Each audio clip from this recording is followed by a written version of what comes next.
Film പ്ലസിലേക്ക് എല്ലാവർക്കും സ്വാഗതം. കഴിഞ്ഞ എപ്പിസോഡിൽ പറഞ്ഞു നിർത്തിയിരിക്കുന്നത് എൻ്റെ നല്ല സുഹൃത്തുക്കളിൽ ഒരാളായ മമ്മൂട്ടി എനിക്കെതിരെ കോടതിയിൽ സാക്ഷിമൊഴി നൽകി ഒരേ കാറിൽ വന്ന ഞങ്ങൾ ഒരേ കാറിൽ തന്നെ തിരിച്ചു പോയതാണ്. അതിലെനിക്ക് വേദന തോന്നിയെങ്കിലും പിന്നീട് വരുന്നത് സുരേഷ് ഗോപിയാണ് എന്നാണ് അറിയാൻ കഴിഞ്ഞത്. ആ കാര്യത്തിലേക്ക് നമ്മൾ പോകാം. അപ്പോൾ സുരേഷ് ഗോപി എന്തിനു വരുന്നു? കാരണം സുരേഷ് ഗോപിയും ഞാനും തമ്മിലുള്ള ബന്ധം ഇപ്പോൾ അവരൊക്കെ വലിയ ആൾക്കാരാണ്. കാരണം സുരേഷ് ഗോപിക്ക് വേണ്ടി എത്രയോ നിർമ്മാതാക്കളെ, എത്രയോ സംവിധായകരെ ഞങ്ങൾ കൂടെ കൊണ്ടുവരുന്നുണ്ട്. അത് കാരണം ഞങ്ങളുടെ പത്രം ഓഫീസ് തന്നെയാണ്. കൊല്ലത്താണ് സുരേഷ് ഗോപി താമസിക്കുന്നത്. കൊല്ലവുമായി ബന്ധമുള്ളവരാണ്. അപ്പോൾ സുരേഷ് ഗോപിയെ എന്ന നടനെ ഉയർത്തിക്കൊണ്ടുവരേണ്ടത് ഞങ്ങളുടെ സ്ഥാപനത്തിൻ്റെ കൂടി പ്രസ്റ്റേജായിരുന്നു. അങ്ങനെ അമിതമായിട്ടുള്ള പബ്ലിസിറ്റിയും സുരേഷ് ഗോപി ഞങ്ങൾ കൊടുത്തിട്ടുണ്ട്. അപ്പോൾ ഒരു കുടുംബം പോലെയായിരുന്നു. സുരേഷ് ഗോപി വളർന്നു വരണം എന്നുള്ള ആഗ്രഹവും ഞങ്ങൾക്കുണ്ടായിരുന്നു. അങ്ങനെ സുരേഷ് ഗോപി വളർന്നു ഒരു ഘട്ടം കഴിഞ്ഞു. അപ്പോഴാണ് ഈ കേസിൽ എനിക്ക് എതിരെ സാക്ഷി പറയാൻ ഉള്ള ലിസ്റ്റിൽ സുരേഷ് ഗോപിയുടെ പേരുണ്ടെന്ന് മനസ്സിലായത്. ഇനി അടുത്ത് വരാൻ പോകുന്നത് സുരേഷ് ഗോപി എന്നാണ് കോടതിയുടെ നിഗമനം. ഞാൻ സുരേഷ് ഗോപിയെ വിളിച്ചില്ല. കാരണം മമ്മൂട്ടിയെ പോലെ തന്നെ എനിക്ക് സുരേഷ് ഗോപി വരുന്ന ദേഷ്യവും അമർഷവും എല്ലാം തോന്നിയിട്ടുണ്ടായിരുന്നു. പക്ഷേ ഞാൻ ആരെയും വിളിക്കാതിരുന്നപ്പോൾ ഷാജി കൈലാസ് എന്നെ വിളിച്ചു, ഒന്ന് കാണണം. അപ്പോൾ ഞാനത് തിരുവനന്തപുരത്തുണ്ട്. ഷാജി പുതിയ വർക്കുകളുമായി മുന്നോട്ട് പോയിക്കൊണ്ടിരിക്കുകയാണ്. ഷാജി കൈലാസ് അന്നെന്ന് പറഞ്ഞാൽ അസിസ്റ്റൻറ്റ് ഡയറക്ടറായിട്ട് വർക്ക് ചെയ്യുന്ന കാലം മുതൽ പ്രശസ്ത സംവിധായകനായപ്പോഴും എന്നും ഒരു പേരുമാറ്റമായി നിലയ്ക്കണം. അപൂർവം ചിലർ മാത്രമാണ് അവർക്ക് ചെയ്ത സഹായങ്ങൾ നന്ദിയോട് സ്മരിക്കുന്ന നിലയ്ക്കണം. ഇപ്പോഴും ഷാജി കൈലാസിനൊരു മാറ്റവുമില്ല. അങ്ങനെയുള്ള ഷാജി കൈലാസ് എന്നെ വിളിച്ചു. ഞാൻ എൻ്റെ റൂമിലിരുന്ന് സംസാരിച്ചു. എന്നെ അടുപ്പമുള്ളവർ പല്ലി എന്നാണ് വിളിക്കുക. ഷാജി പറഞ്ഞു, പല്ലി, ഒരു കാര്യം പറയാനാണ് വന്നത്. തിലകൻ്റെ ഈ കേസിൽ സാക്ഷി പട്ടികയിൽ സുരേഷ് ഗോപിയെ ഉൾപ്പെടുത്തിയിട്ടുണ്ട്. സുരേഷ് സാക്ഷി പറയാൻ പോകുമെന്നാണ് പറഞ്ഞിരുന്നത്. അപ്പം ഞാനും രഞ്ജിപ്പണിക്കരും പറഞ്ഞു, സുരേഷേ, പല്ലിക്കെതിരെ സാക്ഷി പറയാൻ കോടതിയിൽ പോകരുത്. അല്ലെങ്കിൽ തന്നെ എന്തിനാണ് സുരേഷ് അവിടെ പോകുന്നത്? സുരേഷ് ഈ സത്യത്തിൽ ഈ കേസിൽ, ഈ വാർത്തയിൽ സാക്ഷി പറയാൻ പോകേണ്ട ആളാണോ? അല്ലല്ലോ.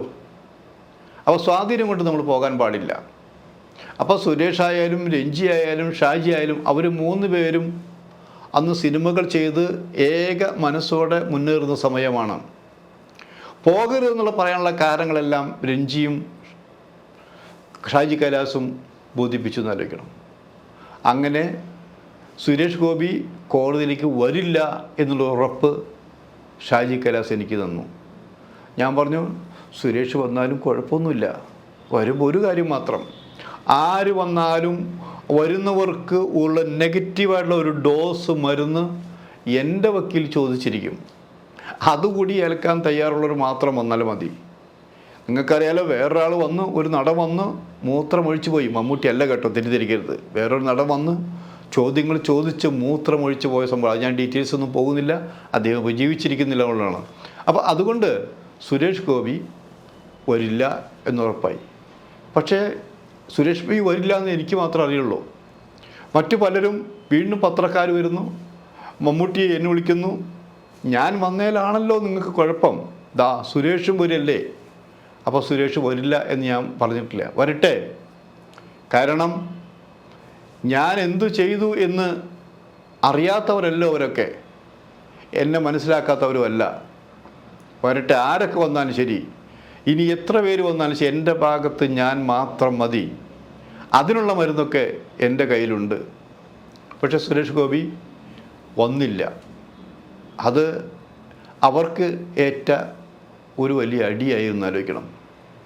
പിന്നെ വന്നത് കെ ജി ജോർജാണ്. KG ജോർജും വരേണ്ട ആവശ്യമില്ല. മമ്മൂട്ടി വന്ന പോലെയുള്ള വിഷമം എനിക്ക് KG ജോർജ് വന്നപ്പോൾ ഉണ്ടായിരുന്നു. മമ്മൂട്ടിയേക്കാൾ വളരെ മോശമായിട്ടാണ് KG ജോർജ് എന്നെക്കുറിച്ച് അവിടെ കോടതിയിൽ സാക്ഷി പറഞ്ഞെന്ന് ആലോചിക്കണം. അതിന് മാത്രം തെറ്റൊന്നും ഞാൻ ചെയ്തിരുന്നില്ല. ജോർജിൻ്റെ സിനിമകൾക്ക് അമിതമായ പ്രാധാന്യം കൊടുക്കും, അമിതമായ ഇൻ്റർവ്യൂ കൊടുക്കുകയും ചെയ്തു എന്നുള്ളതാണ് എൻ്റെ തെറ്റ്. എന്നാലും മലയാള സിനിമയിലെ നല്ല സംവിധായകനാണ്, നല്ല തിരക്കഥാകൃത്താണ് KG ജോർജ് എന്ന് അതിനുശേഷവും ഞാൻ എഴുതിയിട്ടുണ്ട്. ഇപ്പോഴും ഞാനങ്ങനെ പറയാൻ ആഗ്രഹിക്കുന്നുള്ളതാണത്. അപ്പം ഞാൻ വാക്കുകൾ മാറ്റില്ല. എതിരാളിയായാൽ പോലും അയാളുടെ ഗുണങ്ങളെ ദോഷങ്ങളെ സമ്മിശ്രമായി തന്നെയാണ് ഞാൻ പറയാറുള്ളത്, എഴുതാറുള്ളതെന്നായിരിക്കണം. അപ്പോൾ KG ജോർജും എനിക്ക് നെഗറ്റീവായി സംസാരിച്ച് വന്നു പോയി. പിന്നെ അങ്ങനെ പലരും. പിന്നൊരു വാർത്ത പിന്നെ കേട്ടത് ഇനി വരാൻ പോകുന്നത് സിബി മലയിലാണ്. പക്ഷേ സിബി മലയിൽ ഈ സിനിമയുടെ സംവിധായകനാണ്. സിബി മലയിലിന് അവിടെ നടന്ന സംഭവങ്ങൾ പറയാനുള്ള യോഗ്യതയുണ്ട്. പക്ഷേ സിബി വന്നെങ്കിലും എനിക്ക് എതിരായിട്ടൊന്നും പറഞ്ഞില്ല. ഞാൻ എഴുതി ശരിയാണ് എന്ന പക്ഷയിലാണ് സിബി സംസാരിച്ച് തിരിച്ചു പോയത്. അതെന്നെ സംബന്ധിച്ച് ഒരു പ്രകാശമായിരുന്നു ആലോചിക്കണം. പിന്നെ അറിഞ്ഞത് മോഹൻലാൽ വരാൻ പോകുന്നു എന്നുള്ളതാണ്. മോഹൻലാൽ വരാൻ പോകുന്നു പറഞ്ഞപ്പോൾ ശരിക്കും മമ്മൂട്ടി വന്നേക്കാൾ കൂടുതൽ ജനം തടിച്ചുകൂടും, തടിച്ചുകൂടുന്നൊരു പബ്ലിസിറ്റിയാണ് വന്നത്. മോഹൻലാൽ വന്നാൽ കുറ്റം പറയാൻ പറ്റില്ല. മോഹൻലാൽ എനിക്കെതിര് പറഞ്ഞാലും ഒന്നും പറയാൻ പറ്റില്ല. ഒരു വിഷമവും ഉണ്ടാവില്ല. കാരണം മമ്മൂട്ടിയേക്കാൾ കൂടുതലായി മോഹൻലാലിനെ ഞാൻ സ്നേഹിച്ചിട്ടുമില്ല.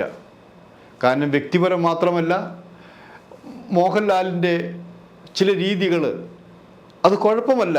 മോഹൻലാൽ അങ്ങനെയാണ്. മോഹൻലാൽ ഒരു പ്രത്യേക മുഖം സൂക്ഷിക്കുന്ന ഒരാളാണ്. മാത്രമല്ല ആ സെറ്റിൽ, അദ്ദേഹത്തിൻ്റെ സെറ്റിലാണ് സംഭവം നടന്നിട്ടുള്ളത്.